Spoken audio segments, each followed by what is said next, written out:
प्रिय बंधुओं, जय भीम, जय भारत, नमो बुद्धाय। आज मैं आपके सामने बाबा साहेब डॉक्टर भीमराव अंबेडकर जी द्वारा लिखे गए महान बौद्ध ग्रंथ बुद्धा एंड हिज धम्मा का हिंदी रूपांतर भगवान बुद्ध और उनका धम्म का 12वां भाग प्रस्तुत करने जा रहा हूँ। और यह 12वां भाग पुस्तक में खंड 1 भाग 4 अध्याय 2 से शुरू होता है। 2. संबोधि प्राप्ति। ध्यान साधना के समय के लिए गौतम ने इतना पर्याप्त भोजन इकट्ठा कर लिया जो 49 दिनों तक चल सकता था।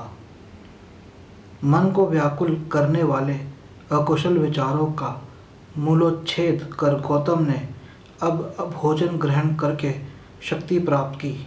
इस प्रकार उन्होंने संबोधि प्राप्त करने के लक्ष्य से ध्यान करने के लिए अपने को तैयार कर लिया।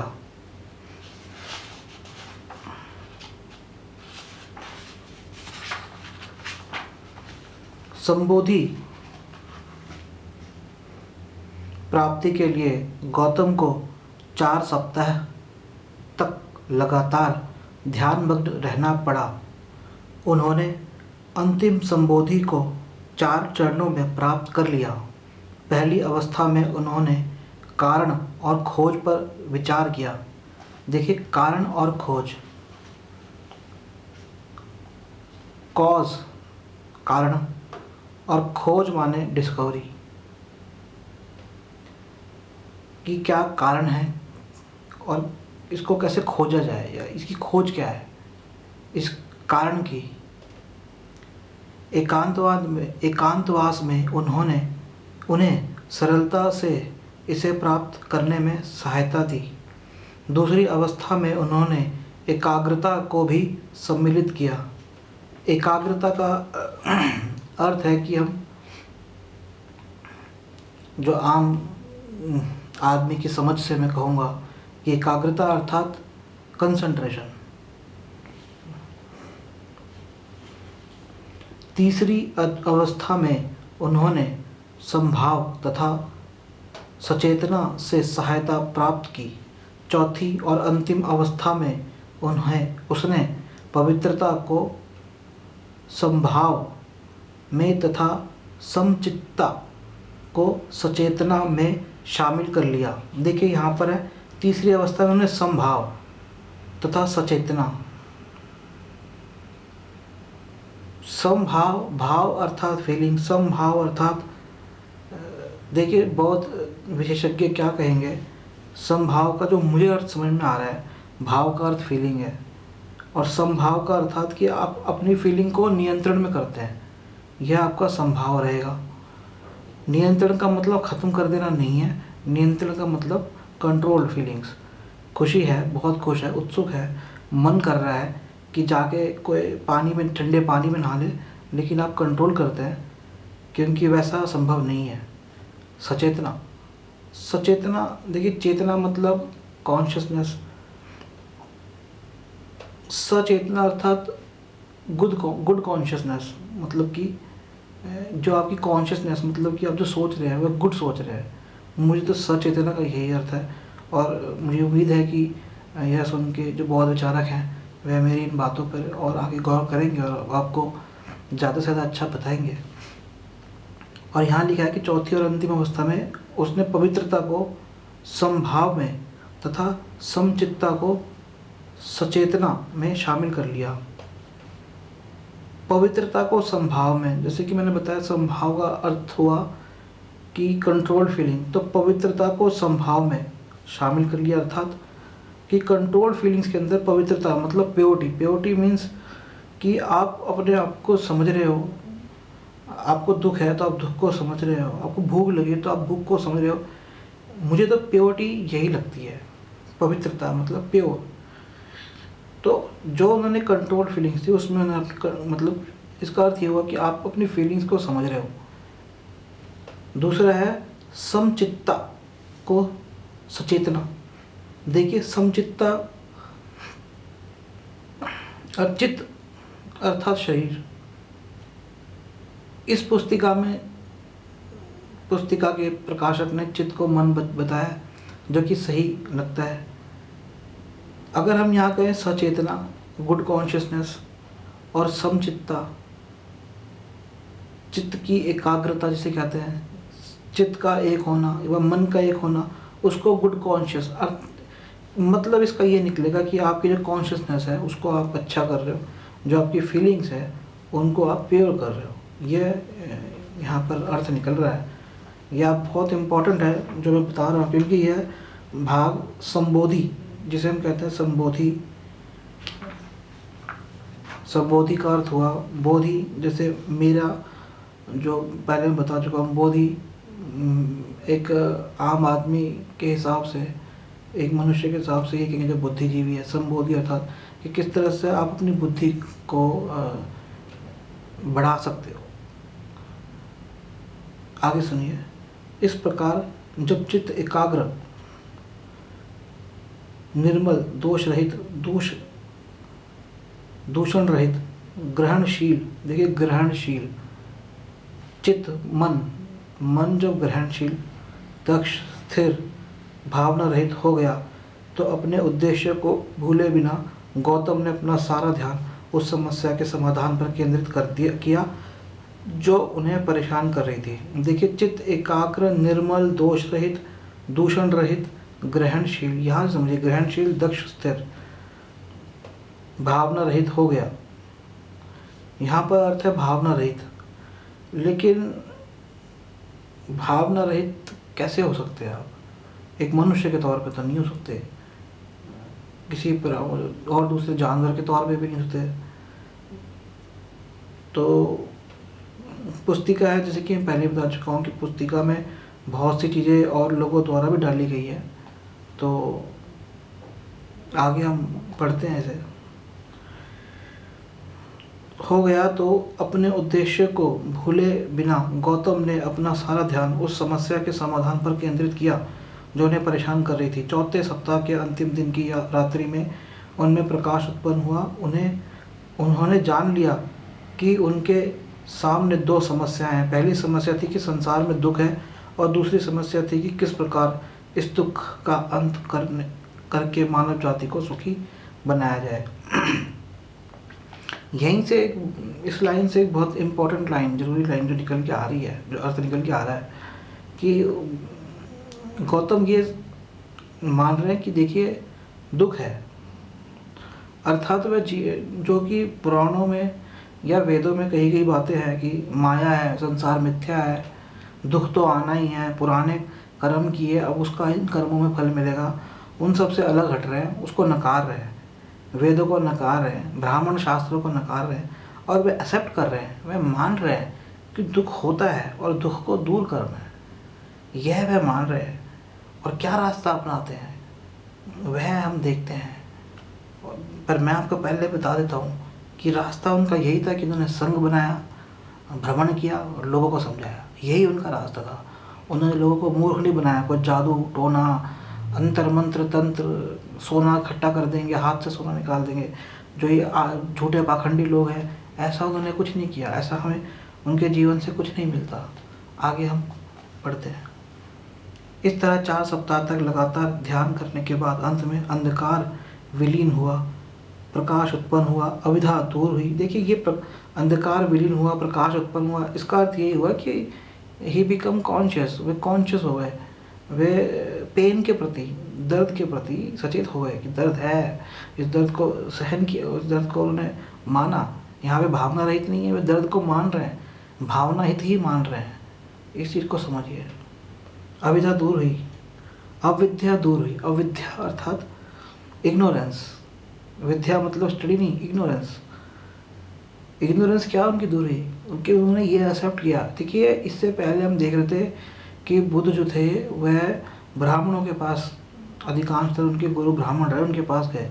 अब यहाँ पे वो कहते हैं अविद्या दूर हुई, कि उनकी जो विद्या थी ब्राह्मणों की सारी अविद्या थी। उन्होंने दुख दर्द को नहीं माना, वे अपने शरीर को कष्ट देते थे। बुद्ध ने उनके प्रयोग भी अपनाए, लेकिन बुद्ध ने देखा कि वह शरीर को कष्ट देने से कुछ नहीं होता। और अब उन्होंने यह माना, एक्सेप्ट किया कि हाँ, एक इंसान के रूप में, एक मनुष्य के रूप में उन्होंने एक्सेप्ट किया, ये माना कि जीवन में दुख दर्द है और उसका उपाय हमें खोजना है।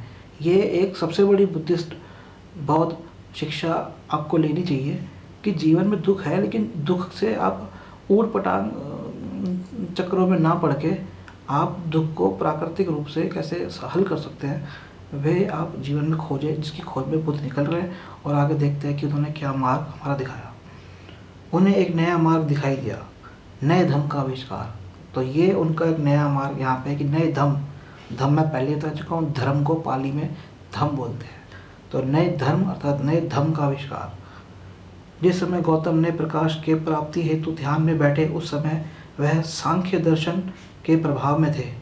उन्होंने विचार किया कि संसार में दुख और निराशा यथार्थ रूप में एक अकाट्य सत्य है, लेकिन गौतम की यह जानने में रुचि थी कि दुख को कैसे दूर किया जाए। सांख्य दर्शन के पास इस प्रश्न का कोई उत्तर न था, इसलिए उन्होंने अपना सारा ध्यान इसी एक प्रश्न को हल करने में लगाया कि दुख और निराशा को कैसे दूर किया जाए। स्वाभाविक तौर पर पहला प्रश्न जो उन्होंने अपने आप से पूछा वह था, उस दुख और निराशा के कौन से कारण हैं जिन्हें एक व्यक्ति भोगता है। देखिए क्या आप पूछ रहे हैं अपने आप से कि उस दुख और निराशा के कौन से कारण हैं जिन्हें एक व्यक्ति भोगता है। उनका दूसरा प्रश्न था, दुख को कैसे दूर किया जाए। इन दोनों प्रश्नों को उन्हें सही उत्तर मिल गया, जो सम्यक संबोधि कहलाता है। सम्यक संबोधि यहाँ पर मुझे मेरी प्रकाशक से कुछ ये है कि उन्होंने सम्यक संबोधि का अर्थ लिखा नहीं है। संबोधि मैं आपको पहले ही बता चुका हूँ अर्थ। सम्यक मुझे उम्मीद है कि और बहुत विचारक आपको बताएंगे और मैं भी बताऊंगा कि आपको सम्यक का अर्थ क्या है। क्योंकि देखिए, अगर कोई लिख रहा है या कोई प्रकाशक है या उसका एडिटर है, उसको इन चीज़ों को समझाना चाहिए किताब पुस्तिका के अंदर, और मुझे उम्मीद है कि आगे भी ऐसा वह करेंगे। इसी कारण से पीपल का वृक्ष जिसके नीचे बैठकर सिद्धार्थ गौतम ने ज्ञान प्राप्त किया था, बोधि वृक्ष कहलाता है। बोधिसत्व गौतम संबोधि प्राप्ति के बाद बुद्ध बन गए। ज्ञान प्राप्ति से पूर्व गौतम केवल एक बोधिसत्व थे। बोधि प्राप्ति के बाद ही वह बुद्ध बने। बोधिसत्व कौन और क्या होता है? देखिए वो कह रहे हैं, बोधिसत्व 10 पारमिताओं का पूर्ण पालन करने वाला वह प्राणी है जो बुद्ध बनने के लिए प्रयत्नशील रहता है। बोधिसत्व कैसे बुद्ध बनता है? बोधिसत्व को लगातार 10 जीवन चरणों अवस्थाओं तक बोधिसत्व रहना पड़ता है। बुद्ध बनने के लिए एक बोधिसत्व को क्या करना होता है? अपने प्रथम जीवन चरण में वह मुद्रिता प्रसन्नता को प्राप्त करता है। जैसे सुनार सोने चांदी के मैल को दूर करता है, वैसे ही एक बोधिसत्व अपने चित्त के मैल को दूर करके इस बात को स्पष्ट रूप से देखता है कि जो आदमी चाहे पहले प्रमादी रहा हो, लेकिन यदि वह प्रमाद का त्याग कर देता है तो वह बादल मुक्त चंद्रमा की तरह इस लोक को प्रकाशित करता है। जब उसे इस बात का बोध होता है तो उसके मन में मुद्रिता उत्पन्न होती है और उसके मन में सभी प्राणियों का कल्याण करने की तीव्र इच्छा उत्पन्न होती है। अपने दूसरे जीवन चरण में वह विमला विशुद्धि भूमि को प्राप्त होता है। बोधिसत्व अब काम वासना से सर्वथा मुक्त हो जाता है। वह कारुणिक होता है। वह सभी के प्रति कारुणिक होता है। ना वह किसी व्यक्ति के अवगुण को बढ़ावा देता है और न किसी के गुण को घटाता है। अपने तीसरे जीवन चरण में वह प्रभाकारी दीप्ति भूमि को प्राप्त करता है। इस समय बोधिसत्व की प्रज्ञा दर्पण के समान स्वच्छ हो जाती है। वह अनात्म और अनित्य के सिद्धांत को पूरी तरह से समझ लेता है और हृदयस्थ कर लेता है। उसकी एकमात्र आकांक्षा उत्तम प्रज्ञा प्राप्त करने की होती है और इसके लिए वह सब कुछ त्यागने के लिए तैयार रहता है। अपने चौथे जीवन चरण में वह अचिरशम्ति प्रभा की बुद्धिमत्ता भूमि को प्राप्त करता है। इस जीवन चरण में बोधिसत्व अपना सारा ध्यान अष्टांगिक मार्ग, 4 सम्यक व्यायामों, 4 प्रकार के प्रयत्नों तथा 4 प्रकार के रिद्धि बलों और 5 प्रकार के शीलों पर केंद्रित करता है। 5वें जीवन चरण में वह सुदुर्जा जीतने में दृढ़वत्ता भूमि को प्राप्त करता है। वह सापेक्ष तथा निरपेक्ष के बीच में के सम्यक संबंध को अच्छी तरह हृदयस्थ कर लेता है। अपने 6ठे जीवन चरण में वह अभिमुखी भूमि को प्राप्त होता है। अब इस अवस्था में चीज़ों के विकास, उनके कारण 12 निदानों को हृदयस्थ करके बोधिसत्व पूरी तरह से तैयार हो जाते हैं और यह अभिमुखी नामक विज्ञान उनके मन में सभी अविद्याग्रस्त प्राणियों के लिए असीम करुणा का संचार करता है। अपने 7वें जीवन चरण में बोधिसत्व दुरंगमा एकाकारता भूमि प्राप्त करता है। अब बोधिसत्व देश काल के बंधनों से परे हो जाते हैं। वह अनंत के साथ एक हो जाते हैं, किंतु अभी भी वह सब प्राणियों के प्रति करुणा का भाव रखने के कारण नाम रूप बनाए रखते हैं। वह दूसरों से इस बात में पृथक होते हैं कि अब उसे संसार की भव तृष्णा उसी प्रकार स्पष्ट नहीं करती जिस प्रकार पानी किसी कमल के पत्तों को। वह प्राणियों की तृष्णा को शांत करते हैं। वे दानशील होते हैं, वे क्षमाशील होते हैं, वे दान, धैर्य, व्यवहार, कुशलता, शक्ति, शांति, बुद्धिमत्ता और उत्कृष्ट प्रज्ञा से युक्त होते हैं। अपने इस जीवन में वह धर्म का जानकार होता है, लेकिन लोगों के सामने वह उसे इस ढंग से प्रस्तुत करते हैं कि लोग उसे समझ सके। वह जानते हैं कि उसे कुशल तथा धैर्यवान होना चाहिए। दूसरे लोग उसके साथ कैसा भी व्यवहार करें, वह समता भावना के साथ उसे सहन करता है, क्योंकि वह जानता है कि अज्ञान के कारण ही वे उसके प्रयोजन को ठीक से नहीं समझ पा रहे हैं। इसके साथ साथ वह दूसरों के कल्याण की दिशा में किए गए अपने प्रयास में तनिक भी शिथिलता नहीं आने देते और न ही वह अपने चित्त को प्रज्ञा से दूर होने देते हैं। इसलिए विपत्तियां उन्हें सुमार्ग से कभी नहीं हटा सकती। अपने 8वें जीवन चरण में वह अचल हो जाते हैं। अचल अवस्था अथवा स्थिरता में बोधिसत्व को कोई प्रयास नहीं करना पड़ता। वह स्वेच्छा से अच्छाई का पालन करते हैं। वह जो कुछ भी करते हैं उसमें सफल होते हैं। अपने 9वें जीवन चरण में वह साधुमती भूमि को प्राप्त हो जाते हैं। यह ऐसी अवस्था स्थिति है जिसमें वह अंतर्ध्यान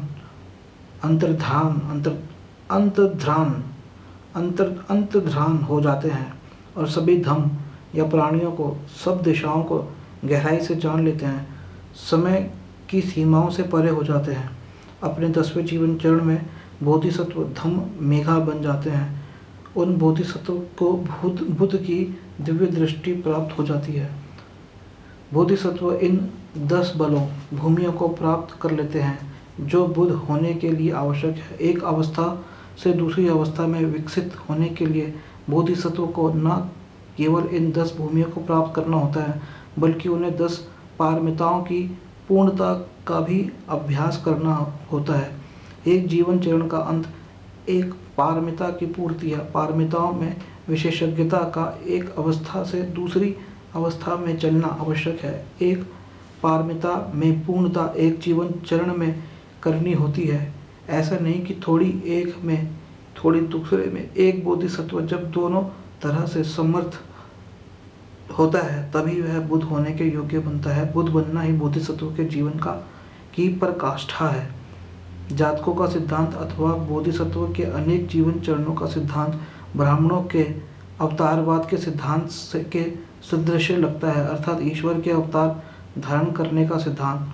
जातक कथाओं का सिद्धांत बुद्ध के व्यक्तित्व की पवित्रता की पराकाष्ठा पर आधारित है, जो इसका सार है। अवतारवाद के सिद्धांत के अनुसार ईश्वर को अपने कर्म में निर्मल होने की आवश्यकता नहीं है। अवतारवाद का ब्राह्मणी सिद्धांत यही कहता है कि ईश्वर अनेक रूप धारण करके अपने अनुयायियों की, अपने भक्तों की रक्षा करता है। चाहे वे ईश्वर आचरण से कितना ही अपवित्र और अनैतिक क्यों न हो। बुद्ध बनने से पूर्व 10 जीवन चरण तक बोधिसत्व बने रहने की शर्त के सिद्धांत के सदृश कहीं भी कोई सिद्धांत नहीं है। कोई भी दूसरा धर्म अपने संस्थापक का ऐसी परीक्षा के लिए आह्वान नहीं करता। इसके आगे का हम 5वां भाग आगे पढ़ेंगे और मैं आपको ये बताता हूँ कि यहाँ पे हमें कुछ ऐसी बातें बताई गई हैं जो कि हो सकता है कि हमें मेटाफिजिकल या कहें कि हमें कुछ वैसी लग रही है जिससे हम सुपरस्टिशियस, जिसे हम कहते हैं कि अंधविश्वास वाली बातें लग रही होंगी आपको, ये जो 10 चरणों का बताया गया। लेकिन इन 10 चरणों का जब पढ़ते हुए मैं विश्लेषण कर रहा था और बाद में मैंने तो ये पुस्तिका पहले भी पढ़ी हुई है, इस ग्रंथ को मैंने पढ़ा हुआ है। असल में ये बहुत ही प्रैक्टिकल बातें हैं और इनको आप इस चीज़ से समझिएगा कि आगे इस पुस्तक में क्या बहुत शिक्षा मिलती है, उससे समझिएगा कि कैसे वो इनको 10 अवधि जो चरण है, देखिए 10 चरण क्या हैं, एक के बाद एक आएंगे नहीं आएंगे ऐसा आप मत सोचिए। इनको अभी आप रख दीजिए एक साइड में, क्योंकि देखिए भाषा को अलंकृत करके भी कई चीज़ें बताई जाती हैं और अब बताने वाले तो हमारे सामने है नहीं, तो हमें आज के मनुष्य की तरह इन चीज़ों को समझना चाहिए। इन भाषाओं में अलंकार का प्रयोग किया गया और जो है रहस्यमयी चीज़ें भी आपको हो सकता है कि लगे, लेकिन ये ऐसी नहीं है। ये बहुत ही प्रैक्टिकल चीज़ें हैं। जैसे हम एक्सरसाइज करते हैं, प्रैक्टिस करते हैं इस चीज़ की, वैसे ही एक जीवन की वे ये चीज़ें हैं और आप आगे देखिएगा, उनसे इनको समझिएगा। अब इनको एक साइड रख के आप इसके आगे का सुनिएगा पुस्तिका को या आप घर में पढ़िएगा। तो हम इसके अगला भाग 13वीं कड़ी में जारी रखेंगे। जय भीम, जय भारत, नमो बुद्धाय।